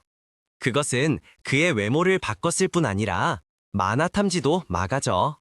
이제는 2급 암살자의 형체 탐지 기술조차 속일 수 있는 수준에 이르렀어. 그날 코르낙이라는 이름의 언데드 소녀가 나타나. 그녀는 놀라운 기술들을 가지고 있고 루이는 그녀가 성장하는 언데드라는 것을 알아차려. 그는 기술 설명에는 언급되지 않았던 그녀의 팬텀 능력에 놀라. 그는 회로를 확인해. 비밀 조건을 발견해야 완료할 수 있는 숨겨진 퀘스트가 나타나. 완료 알림은 대마법사를 물리친 후에 떴지. 죽음의 손 팬텀, 기술 회로, 그리고 퀘스트의 조합이 코르낙의 탄생을 가져온 거야. 지금 그녀는 그저 만화를 먹는 괴물, 사실상 그에게 기생충이지만 그는 언젠가 그녀가 유용해질 것이라고 믿어. 그에게 성장이란 현재가 아닌 미래를 바라보는 것이야. 생각에 잠겨있던 그는 던즈에 의해 방해를 받아. 루이는 단지 시험 후에 정식 길드원이 되고 언젠가는 지부장이 되는 것에 대해 노래하고 있었다고 설명해. 던즈는 그가 성장하는 속도라면 전적으로 가능하다고 그를 안심시켜. 그는 이어서 3명의 최종 후보자에 대해 언급하는데 그들 중 단 한 명만이 시험을 통과할 수 있어. 시험에 통과하면 그들은 공식 길드원이자 5급 암살자가 될 거야. 폴라, 린, 그리고 루인이 그의 앞에 서 있고 그가 시험의 시작을 알리자 던즈는 목표물의 정보를 요구해. 린은 상점을 운영하는 47살의 상인 록에 대한 세부 정보를 밝혀. 그는 항상 3명의 용병을 경호원으로 데리고 다녀. 용병 중 2은 브론즈 등급 전사이고 1명은 실버 등급 마법사야. 소문에 따르면 그는 최근에 젊은 첩을 들였고 매일 밤 그녀를 방문한대. 그 시간 동안 용병들은 그에게 사생활을 보장해줘. 던지는 목표물에 대해 이루어진 조사에 감명받아. 그뿐만 아니라 리는 경비들을 피할 방법도 찾아냈어. 던지를 걱정하게 하는 유일한 것은 목표물이 실제로 첩의 방에 갈 것이라는 보장이야. 리는 그것까지는 고려하지 못했고 던즈는 바로 이것이 마르퉁이 항상 상세한 정보를 수집하는 이유라고 설명해. 그는 이어서 루인에게 그가 얻은 정보를 물어봐. 루인은 정말로 그것을 밝혀야 하는지 되물으며 다른 2 경쟁자를 놀라게 해. 비록 그들이 임무를 완수하기 위해 협력하더라도 함께 정식 길드원이 되지는 않을 테니까. 오직 한 사람만이 시험을 통과할 거야. 그 때문에 그는 어떤 정보도 공유하고 싶지 않아. 2 경쟁자는 너무 일찍 입을 열었다는 것을 깨닫고 짜증을 내. 결국 그들은 단지 동료일 뿐이야. 루이는 동료라는 것조차 부정하며 훈련 중에 그렇게 배우지 않았다고 말해. 던즈는 루인의 반응이 올바른 마음가짐이라며 승인하고 그들에게 시험에 집중하라고 촉구해. 필요할 때 다른 사람을 버리거나 이용하는 것은 암살자의 본성 일부야. 그는 다른 2 사람에게 할 말이 있는지 묻고 그들은 한 목소리로 없다고 부인해. 던지는 암살 시험의 시작을 알리고 그들은 모두 달려나가. 그는 루인 자신이 암살당해야 했던 때를 떠올려. 시간 제한은 사흘이었고 장소는 페이튼이었어. 특별 조건은 그를 마르퉁 페이튼 지부의 특급 훈련생으로 등록해야 한다는 것이었지. 암살자들은 10분 안에 루인을 찾을 수 있을 거라고 생각하며 웃었어. 결과적으로 그들은 실패했지. 그들은 사흘 내내 그를 찾지 못했어. 다들 류은의 계략과 함정에 간접적으로 찬사를 보냈어. 사흘이 지난 후 사파이어는 약속을 지켜 류은에게 훈련을 제공했지. 현재로 돌아와 류은은 정식 암살자가 되는 길이 쉽지 않다고 회상해. 이번 시험의 목표물은 최고 난이도로 설정되었고, 어쩌면 자신은 역사적인 사건의 시작점에 서 있는지도 모른다고 생각했지. 한편 파울라는 경보와 마법, 기계장치를 성공적으로 우회하며 용병들을 피하고 있었어. 하지만 예상치 못한 추가 용병들의 존재에 당황했지. 리는 몸을 숨기는 데 성공했고, 일이 잘 풀린 것에 대해 파울라에게 내심 고마워했어. 그의 행동 때문에 목표물은 수많은 암살 시도의 대상이 되어 왔거든. 그래서 그가 숨기로 선택한 장소는 바로 본처의 침실이었어. 그의 아내는 남편이 첩을 들인 것과 암살자들을 끌어들인 것에 대해 격분했지. 그는 자신이 암살자를 부른 게 아니며 이 방은 안전장치가 완벽하게 갖춰져 있다고 주장했어. 리는 지붕 위에서 그 대화를 엿들었고 정면 돌파를 시도하기 위해 주변에 있던 평범한 병사 5명을 처리하기로 결심했지. 한편 알록의 아내는 남편의 바람과 가문의 돈을 쓴 것에 배신감을 느끼며 그에게 칼을 겨누고 위협했어. 그는 사업 자금이 부족했다고 해명하려 했지만 그녀는 그가 그 돈으로 첩에게 줄 선물을 샀다는 것을 이미 알고 있었지. 그녀는 망설임 없이 그의 심장을 찔렀고 자신이 무슨 짓을 했는지 깨닫자마자 눈물을 터뜨렸어. 리는 목표물이 아내의 손에 죽는 것을 지켜보며 자신의 임무가 성공인지 실패인지 헷갈려서 혼란에 빠졌지. 그녀는 문득 류은을 떠올렸고 그를 전혀 보지 못했다는 사실을 깨달았어. 그녀는 임무 실패를 보고하러 돌아갔고 목표물은 자신이 아니라 아내에게 살해당했다고 말했지. 그런데 이미 돌아와 있는 류은을 보고는 그가 저택에 가기는 했는지 의심하며 충격에 빠졌어. 파울라도 무사히 돌아왔지. 그는 용병들이 자기들끼리 싸우기 시작했을 때 탈출했다고 해. 듄스는 류은이 성공했기 때문에 의뢰는 실패가 아니라고 선언했어. 두 참가자가 어안이 벙벙해 있자 듄스는 류은이 자신의 기술로 아내를 조종해서 남편을 죽이게 만들었다고 설명했지. 그러자 듄스가 설명을 요구했고 리오는 짜증난다는 표정으로 설명하기 시작했어. 그는 해결책이 목표물과 그의 본처 사이에 있었고 목표물의 집안 내부 문제를 이용했다고 말했어. 참가자들은 지부장이 그에게 목표물에 대한 특별 정보를 줬을지도 모른다고 생각했지. 하지만 류은은 꽤 유명한 상인이었던 그에 대한 정보를 모으는 건 어려운 일이 아니었다고 말했어. 린의 정보에 따르면 알록은 주류 유통업자였고 새로운 첩을 들였다는 거야.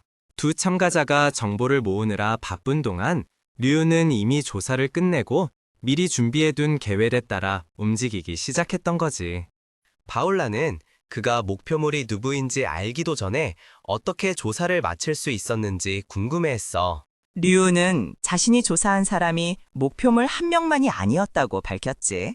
안 좋은 소문이 있거나 암살 위험이 있는 도시의 모든 사람들은 이미 그가 사전에 조사해뒀던 거야. 그는 소문을 잘 아는 도시의 상인들과 가까워지기 시작했고 2달 안에 훈련을 마쳤기 때문에 가능한 모든 목표물의 암살을 준비할 수 있었어. 목표물이 누가 되든 상관없이 그는 모든 것을 미리 준비해뒀던 거지. 마치 작은 시험을 위해 책 전체를 복습하는 것과 같았어. 그래서 조사를 하는 동안 그는 누군가 알록에게 깊은 원한을 품고 있다는 것을 알게 됐는데 바로 그의 본처인 켈리였지. 그는 남편에게 계속 학대당하던 그녀와 접촉했고 목표물이 아내를 무시하고 계속 첩을 들이자 암살 길드에 비밀리에 의뢰하는 해결책을 가르쳐줬어. 그는 또한 아내의 가문 돈을 이용해 사업을 계속하고 있었지. 켈리는 그를 죽일 만큼 미워했지만 그가 죽는 것을 원하지는 않았어.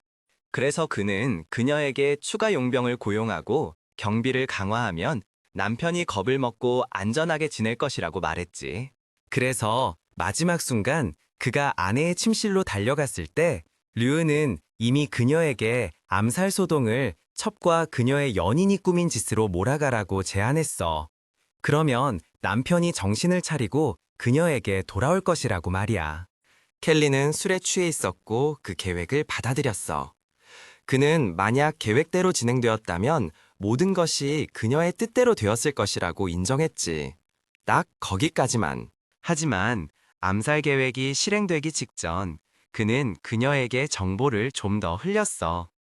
그녀의 남편이 사업 자금이라고 주장하며 가져간 그녀 가문의 돈을 전부 탕진했다는 사실을 말이야. 기본적으로 시험은 미리 계획된 것이었고 그는 영리하게 그것을 자신에게 유리한 방향으로 전환시킨 거야.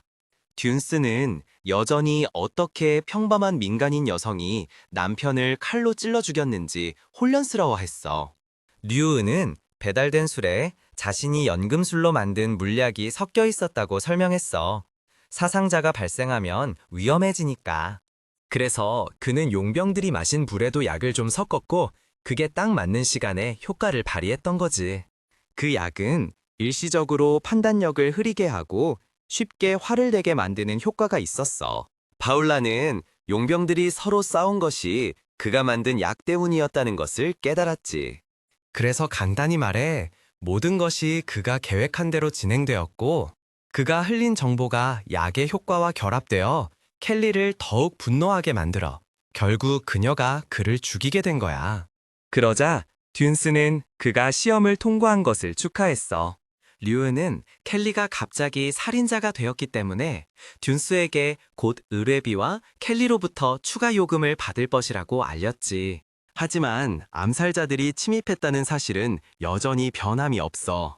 켈리가 그를 죽인 것이고 암살자가 아니라는 사실은 오직 그들만이 알고 있었고 그녀는 방금 저지른 범죄를 덮기 위해 무엇이든 지불할 것이었지. 그의 일 처리가 정말 날카롭고 존경스러워서 그의 수준이 얼마나 높은지 가늠하며 모두들 할 말을 잃었어. 듄스는 두 참가자를 돌려보냈지만 류는 멈춰 세웠지. 그는 그가 한 일에 대해 따져 물었어. 이제 아내는 남편을 죽였다는 죄책감을 평생 안고 살아야 하며 류은이 결코 고려하지 않은 것이 있다고 말했지. 그들의 길드는 괴물이 아니라 암살자를 만든다는 거야. 류은은 켈리가 모든 첩들을 죽여왔다는 것을 깨닫기 전까지는 그녀를 평범한 여자로 봤다고 차분하게 설명했어. 그녀의 남편 알록은 마약, 대출, 그리고 사업 뒤에서 도박장을 운영하며 많은 사람들의 인생을 망쳤지. 켈리는 가문의 힘 덕분에 모든 살인을 숨길 수 있었고 남편은 그녀에게 질렸지만 결국 모든 첩들이 살해될 것을 알면서도 계속해서 새로운 첩을 들이는 것을 멈추지 않았어. 첩들의 가족들은 여전히 그들을 찾고 있지만 켈리의 권력이 그녀의 범죄를 쉽게 은폐하고 있지. 이런 종류의 세부 정보는 보통 조사 중에 드러나지 않으며 이것은 어쨌든 시험용 암살 요청이었어. 비록 그녀가 남편이 죽기를 원하지 않았더라도 말이야. 의뢰를 받은 길드는 목표물이 죽어야만 전액을 받을 수 있어. 그러자 류는 암살 시도에서 의뢰인의 감정이나 상황이 중요한지 물었어. 왜냐하면 그들이 하는 모든 일은 돈을 위한 것이니까. 그는 또한 켈리가 자신의 손으로 남편을 죽이고 싶지 않다고 말한 적이 없다고 했어. 대신 그녀는 암살 의뢰를 이용하려 했고 의뢰는 그들만의 방식으로 완료되었지. 결과적으로 그녀가 남편을 죽인 죄책감을 안고 평생을 살게 되더라도 그건 그들의 알 바가 아니야. 듄스는 암살자에게 양심은 불필요한 것인지 궁금해했고 류는 만약 인간성을 유지하고 싶다면 힘을 키워서 뿌리부터 바꾸어야 한다고 말했어. 암살 의뢰를 받으면서 아무리 양심을 찾아봤자 바꿀 수 있는 것은 아무것도 없어. 그리고 그는 걸어나갔지. 사파이어는 우리 주인공이 시험에 통과한 것을 축하하며 이제 그가 정식 길드원이자 5급 암살자라고 발표했어. 그녀가 발표하자마자 그의 레벨이 올라갔지. 그의 시스템은 필립스와 파울라의 존경을 얻었고 듄스의 기대를 받게 되었다고 알려졌어. 사파이어는 이제 길드의 공식 의뢰를 받을 수 있으며 조건을 충족하면 승급을 신청할 수도 있다고 알려졌지. 그녀는 그가 바로 승급을 신청할 것이라고는 생각하지 못했는데 그는 그녀의 말을 자르고 승급에 필요한 모든 조건을 줄줄 외기 시작했어. 그런 다음 그는 망설임 없이 알록 의뢰로 얼마를 벌었는지 즉시 물었고 사파이어는 약간의 압박감을 느꼈지. 결국 그녀는 선금이 10골드, 완료금이 10골드였고 살인을 은폐해주는 대가로 켈리에게서도 10골드를 받았다고 말해줬어. 그는 비록 시험이었을지라도 의뢰를 완료하고 추가 금액을 번 것은 자신이며 승급 조건이 단일 의뢰로 30골드를 버는 것이므로 승급 요건을 충족했다고 말했지. 그는 즉시 4급 암살자로 승급을 신청할 수 있는 옵션을 받았어. 그녀는 너무 오만해지지 않도록 조심하고 그들을 가볍게 여기지 말라고 말했지. 그들도 조직으로서의 법과 정책이 있으니까. 암살자들 사이에서는 4급부터 진짜로 인정받는 각오해. 하지만 대체로 그녀는 그의 태도가 다른 암살자들을 무시하는 것 같아서 짜증이 났어. 그녀는 그것을 무시하려고 했지만 그는 승급 신청을 철회하지 않겠다고 큰 소리로 단언했지. 그녀가 그에게 소리치기 시작했을 때 시험을 감독했던 듄스가 나타나 류운이 4급 승급 시험을 볼 자격이 있다고 확인해줬어. 그것은 그들을 무시해서가 아니었기 때문이야. 그가 시험에서 보여준 중요한 것은 바로 순수한 신체 능력이었어. 그는 정교한 계획에 의존하지 않고 암살자로서의 신체 능력을 활용한 암살 기술을 사용했지. 그리고 그는 뛰어난 전략으로 암살 시도에서 승리했어. 그뿐만이 아니야. 이번 기회를 통해 류운의 실력 수준을 가늠해 볼 수도 있고 아니면 그에게 결코 잊지 못할 교훈을 가르쳐 줄 수도 있었지. 사파이어는 술래잡기 게임을 회상했어. 그것은 대부분 함정 기술이었지. 그녀는 마침내 승급 시험에 동의하고 이 시험을 위해 암살자들은 목숨을 걸어야 한다고 경고했어. 그리고 그는 도전을 받아들였지. 그날 밤 늦게 세 사람은 듄스와 함께 앉았고 듄스는 시험이 가장 빨리 열릴 수 있는 게 한두 달 후라고 알려졌어. 그때까지 그를 훈련시킬 수 있다고 했지만 류는 그때까지 쉬고 싶다며 정중히 제안을 거절했지. 그는 잠시 길드를 떠나 있을 것이며 정식 길드원이 되면 지부의 영역을 떠나도 괜찮다고 말했어. 그는 시험 전에 돌아올 것이며 시험에 대한 업데이트를 확인하기 위해 마르틴 지부에 들를 것이라고 그들을 안심시켰지. 그런 다음 그들은 만족감을 느낄 때까지 함께 술을 마셨어. 류은은 4급 암살자가 되면 의뢰가 계속 들어와서 자유시간이 없을 것이라는 걸 알고 있었지. 목표물이 지부장이니 낮잠 잘 시간조차 없을 것으로 예상되어서 그런 일이 생기기 전에 떠나야 했어. 그는 죽은 자들의 땅 다크존에 도착했어. 한편 한 귀족이 기사들과 함께 길을 나섰다가 우리 주인공을 발견하고는 즉시 그가 누구인지 물었지. 류은은 다리를 다쳐서 더 이상 걸을 수 없다고 말하며 일어섰어. 그는 귀족에게 마을까지 태워주지 않으면 여기서 죽을 것이라고 부탁했지. 귀족은 거만하게 행동하며 바쁘지 않았다면 그를 죽였을 것이라고 말했어. 하지만 류는 그가 전혀 바쁘지 않다는 것을 분명히 알아차렸지. 류는 마차에 태워달라고 애원했고 마차 안에서 캐닐이라는 이름의 귀족에게 그 아이를 태우라는 지시가 내려왔어. 캐닐은 거절하고 대신 그를 말에 함께 태우고 갔지. 캐닐이 그에게 질문하자 우리 주인공은 자신을 소개했어. 귀족은 그가 마차 안의 젊은 아가씨 덕분에 살아있는 것이며 그녀를 만난 것은 행운이라고 말했지. 하지만 리오는 이것이 운이 아니라 순전히 계획이었다는 것을 알고 있었어. 그 젊은 아가씨는 로즈 가문의 문장을 지닌 로즈 가문의 혈족, 센티언 로즈였지. 오직 그 목적을 위해 그는 출발 전에 모든 위험을 제거했고 로즈 가문의 행렬이 자신과 같은 길을 갈 것이라는 것을 알게 됐어. 그래서 그는 페인스트로이의 외곽 영토에서 조용히 살고 있었던 거야. 하지만 로즈 가문이 갑자기 몰락했고 그녀는 망명길에 오를 수밖에 없었지.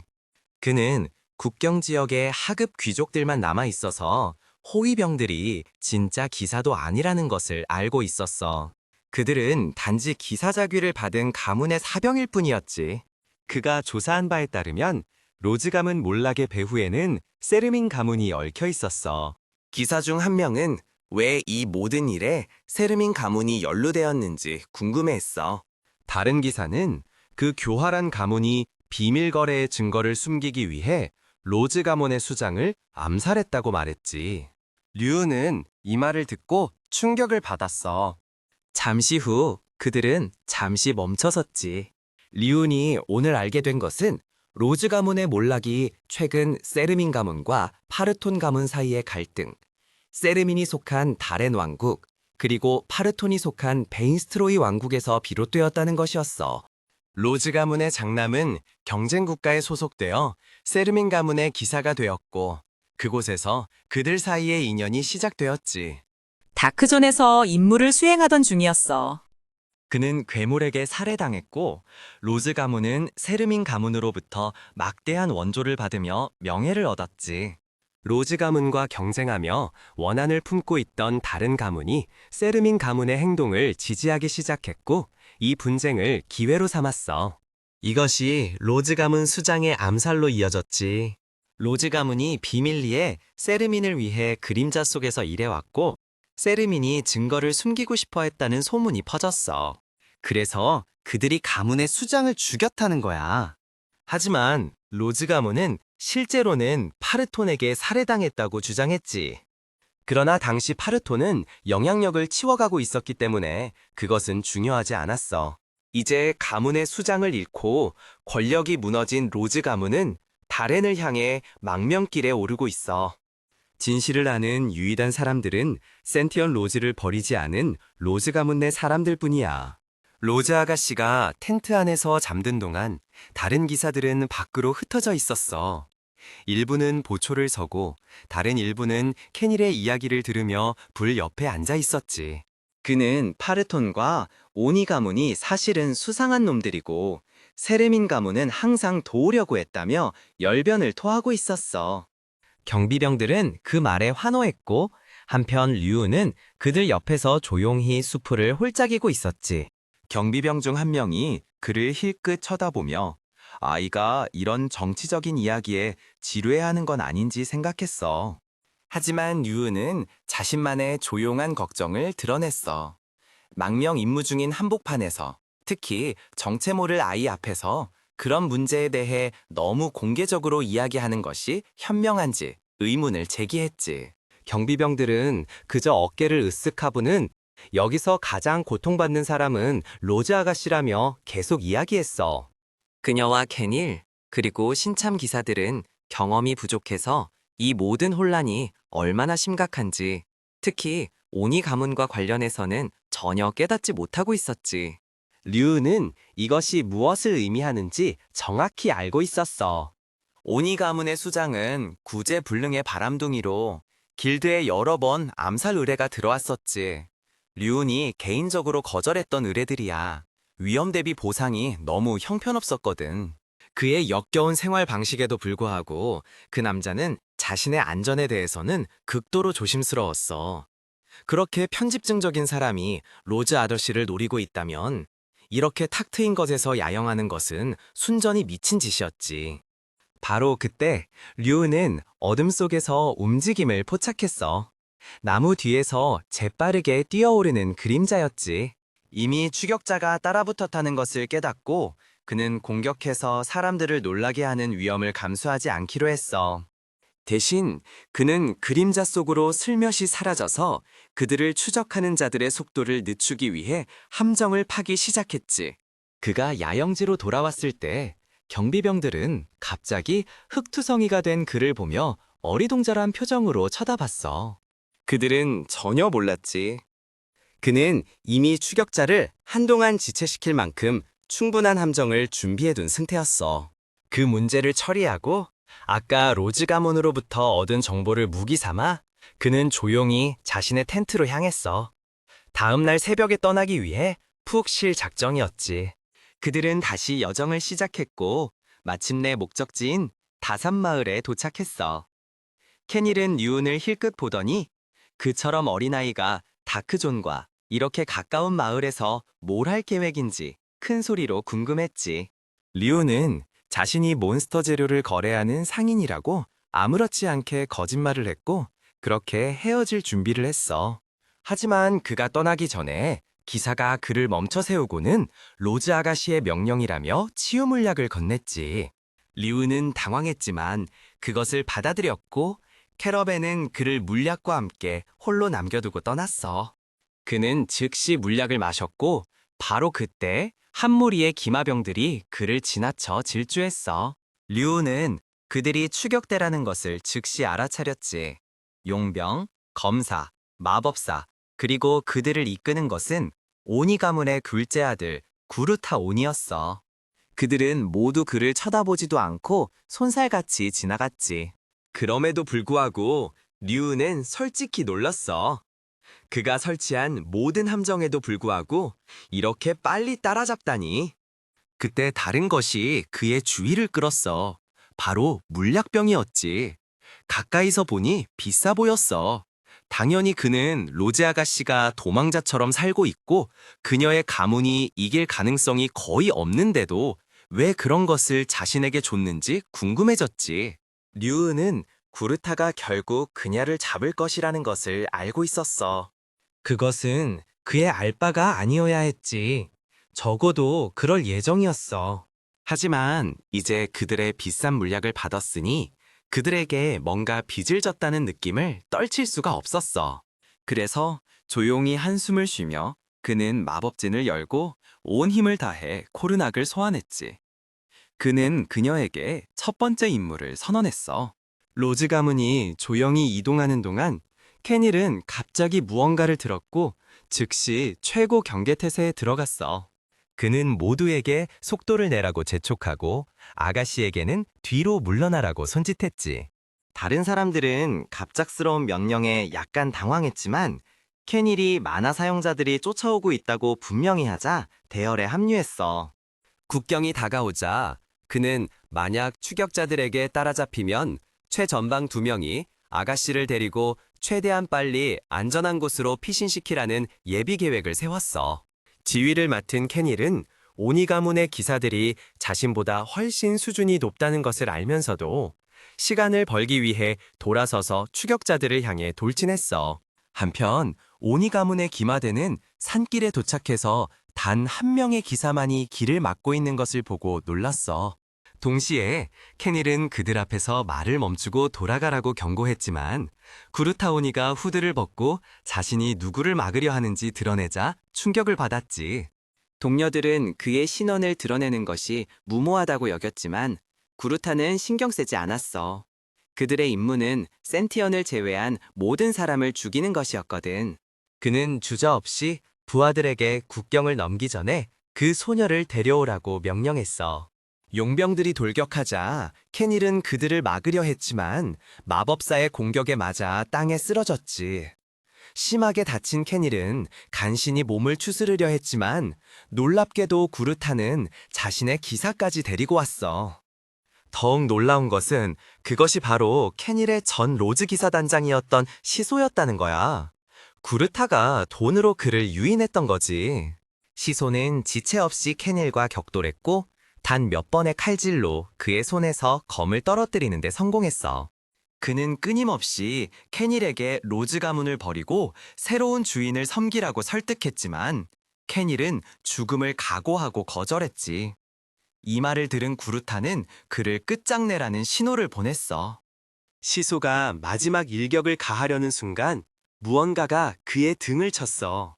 그것은 바로 코르낙의 녹색 불꽃이었어. 구조하러 온 거지.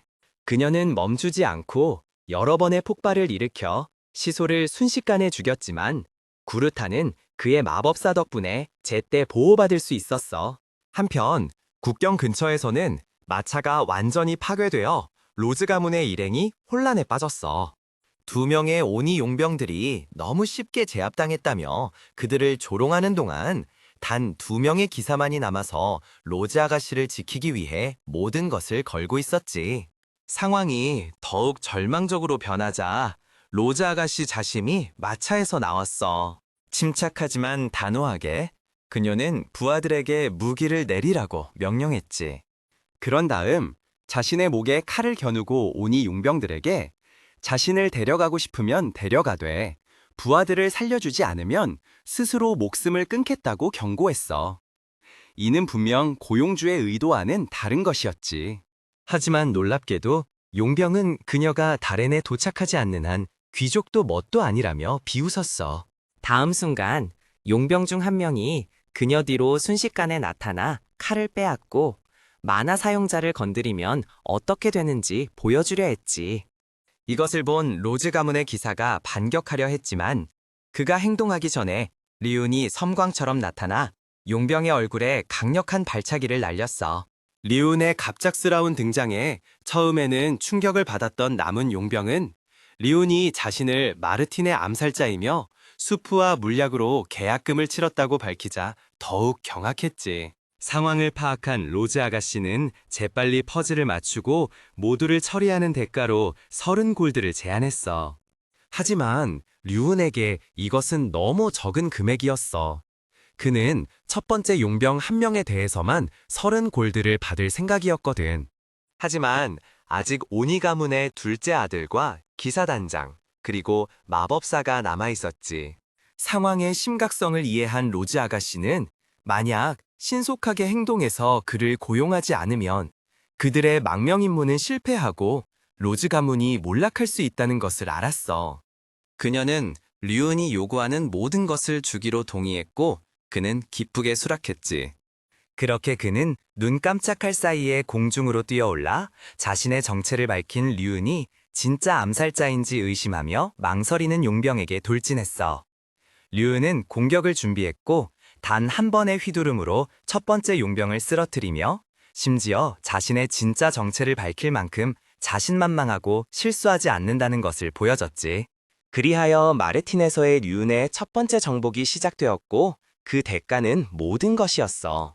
류은이 영광의 순간에 잠려있는 동안 쓰러졌던 용병이 일어나 미친 듯이 웃으며 그렇게 쉽게 패배하지 않을 것이라고 주장했어. 류은이 돌아보기도 전에 그가 처음 쓰러뜨렸던 용병이 그에게 검을 휘둘렀지. 하지만 공격 도중에 류은은 가볍게 피했고 그들은 마르틴의 암살자를 상대로는 경계를 늦출 수 없다는 것을 깨달았어. 즉시 반응한 두 용병은 위치를 바꾸는 검수를 사용해 동시에 류은을 공격하는 협공을 시작했어. 이에 대응하여 류은은 신체 제어와 가속을 활성화하여 눈 깜짝할 사이에 그들 주위에 나타났지. 이것은 환영을 의심하기 시작한 듀오를 완전히 혼란스럽게 만들었어. 잠시 동안 단 한 번의 공격도 성공시키지 못하자 그들은 함께 반격할 완벽한 타이밍을 기다리기로 했지. 하지만 그들은 몰랐어. 이미 그러기엔 너무 늦었다는 것을. 류은은 그들이 반응하기 전에 이미 물리적 약화와 다른 저주들을 걸었다고 밝히며 남자들 앞에 나타났어. 그리고 그들이 약해지기 시작하자 류는 그들을 안팎으로 베어버리며 잔인한 피보라 속에서 쓰러뜨렸지. 해가 뜨자 모두들 정신을 차리고 쓰러진 자들을 돌보고 마차를 다시 만들었어. 같은 시간 케닐이 도착했지. 그가 들어서는 순간 그의 첫 번째 관심사는 모두의 안전이었어.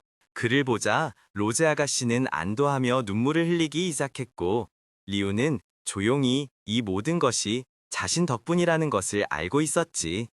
호기심이 생긴 경비병들은 케닐이 모든 추격자들을 혼자서 물리쳤는지 궁금해했지만 그 기사는 갑자기 나타난 마법사의 도움을 받았다고 밝혔어. 그 도움 덕분에 그들은 구르타를 붙잡고 배신자 기사를 물리칠 수 있었지. 그들이 이야기하는 동안 마법사 코르낙 자심이 도착했어. 류은의 마법진 신호에 응답하여 그녀는 주문에 맞아 상처 입고 구타당한 구르타를 떨어뜨렸지. 류은을 보자 케닐은 그가 아까 도와줬던 아이라는 것을 알아차렸어. 하지만 놀랍게도 로즈 아가씨는 그가 마르틴 출신의 암살자라고 밝혔지. 싸움을 회상하며 케닐은 그의 존재가 자신이 싸우는 동안 어떻게 마법사가 적들을 그렇게 쉽게 쓰러뜨릴 수 있었는지를 설명해 줄지도 모른다고 깨달았어. 그가 마레틴 출신이라는 말을 듣자 구르타는 암살자에게는 사람보다 보상이 더 중요하다는 것을 알고 자신을 풀어주는 대가로 3배를 지불하겠다고 제안하며 재빨리 자신을 구하려고 했지.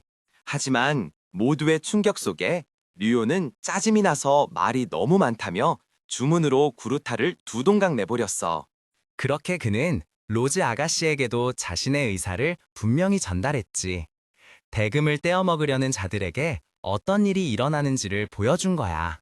겁에 질린 아가씨는 동의했고 류우는 보상에 대해 이야기하며 로즈 가문의 현재 상황을 이해하기에 즉시 원하지는 않는다고 설명했어. 하지만 그는 거래에 대한 구두 계약을 주장했지. 계약이 성사되면 비밀로 유지될 것이었어.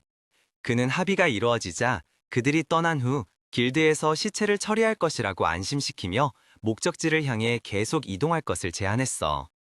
그렇게 류우는 떠나기 시작했지만 그가 상황을 얼마나 사려 깊게 관리했는지에 감명받은 케닐이 그를 불렀어. 류우는 그저 윙크로 화답하고 손가락을 튕겨 그들 눈앞에서 사라졌지. 이것은 경비병들을 충격에 빠뜨렸어. 하지만 케닐을 진정으로 놀라게 한 것은 그 소년이 자신을 암살자라고 불렀음에도 불구하고 그가 소환한 것이 평범한 언데드가 아니었다는 점이야. 그것은 분명히 인간의 언어로 말했지. 게다가 그것은 시소와 마법사를 거의 동시에 물리쳤어. 이것을 본 케닐은 만약 누군가 그렇게 강력한 언데드를 지휘할 수 있다면 류운이 가장 전설적인 네크로맨서 베다의 제자의 가능성이 있다는 것을 깨달았지.